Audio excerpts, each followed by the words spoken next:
Hi friends, அஸ்ஸலாமு அலைக்கும். இன்றைக்கி நம்ம சேனலோட ஃபர்ஸ்ட் வீடியோ தான் நம்ம பார்க்க போகிறோம்.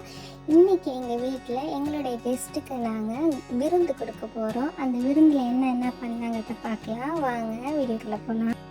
அடுத்து நம்ம ஜாலூர் சம்சாக்கு மாவு கரைக்கலாம். நான் 1 கிலோ மைதா மாவு எடுத்திருக்கேன். அதில் 4 முட்டையை நம்ம உடச்சி ஊற்றிக்கலாம். தேவையான அளவு உப்பு போட்டுட்டு மாவில் தேங்காய் பால் ஊற்றி தண்ணி ஊற்றி நம்ம மைதா தோசை சுடுவோம் இல்லைங்களா, அந்த மாதிரி பதத்துக்கு மாவு கொண்டு வாங்க.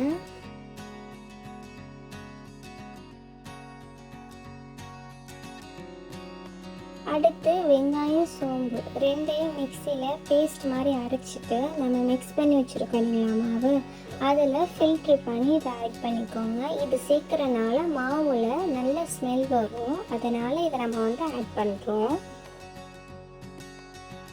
அப்புறம் மிக்சி ஜாரில் நம்ம மாவை ஊற்றிட்டு மிக்சியில் நல்லா மாவை அரைச்சிக்கணும். அதாவது கட்டிகள் எதுவும் இல்லாத மாதிரி நல்ல மாவு ஸ்மூத்தாக நம்ம அரைச்சி ஃபில்ட்ரு பண்ணிக்கணும். பாருங்கள் எவ்வளோ ஸ்மூத்தாக கீழே ஊற்றுதுன்னு, அந்த மாதிரி ஸ்மூத்தாக இருக்கணும் மாவு.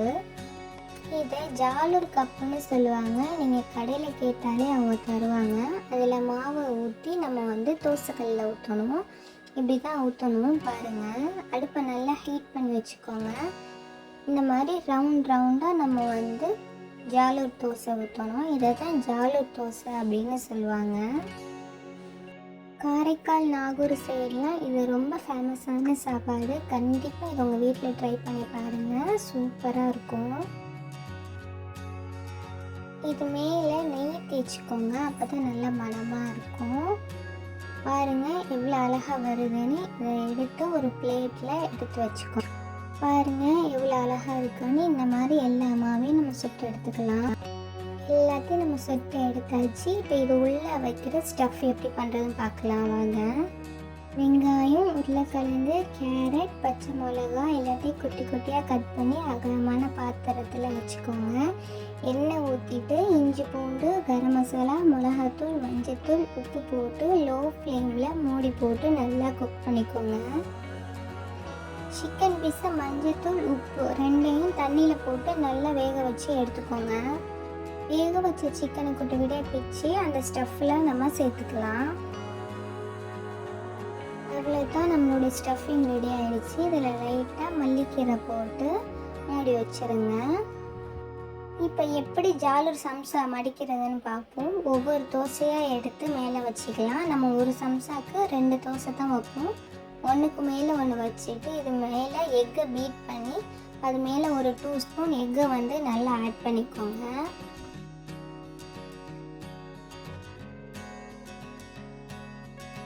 நடுவில் நம்ம செஞ்சு வச்சுருக்க ஸ்டஃப்பை வச்சுருங்க. நான் எப்படி மடக்கிறேனோ அதே மாதிரி மடக்குங்க. சம்சா ஷேஃபுக்கு அது வரணும்.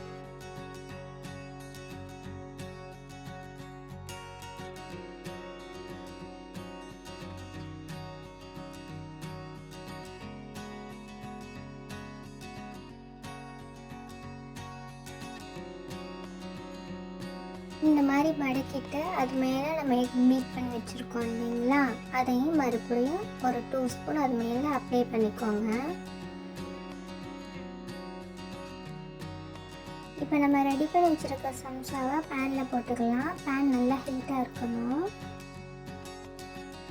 இப்போ நம்ம திருப்பி போட்டுக்கலாம். பாருங்கள் எவ்வளோ அழகாக குக் ஆகிருக்குன்னு. இப்போ இது மேலே நம்ம ஆயில் ஆட் பண்ணிக்கலாம். இந்த மாதிரி திருப்பி போட்டு நம்ம ரோஸ்ட் பண்ணிகிட்டே இருக்கணும். இவ்வளோதான் குக் ஆகிடுச்சு, எடுத்துக்கலாம். எங்கள் வீட்டில் வேறு என்னென்ன ரெசிபி பண்ணுறோன்னு காட்டுறேன் வாங்க. வட்டலாப்பம், கடப்பாசி, கரியானம், கோழியானம், ஜாலூர் சம்சா, பராட்டா. என்னுடைய வீடியோ உங்களுக்கு பிடிச்சிருந்தா லைக் பண்ணுங்கள், ஷேர் பண்ணுங்கள், சப்ஸ்கிரைப் பண்ணுங்கள். Bye friends.